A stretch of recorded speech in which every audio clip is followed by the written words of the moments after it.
ассалому алайкум хонандагон ва омӯзгорони муҳтарам. имрӯз мо якҷоя ҳамроҳи шумо роҳи осони ҳалли фоизро дар математика якҷоя дида мебароем дар се мисол.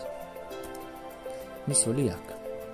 агар мо хоҳем 60 фоизи 70ро ёфта бошем, мо бояд 6ро бо 7 зарб кунем. ин мешавад 42. метавонед санҷед. ба мисоли дум менигарем.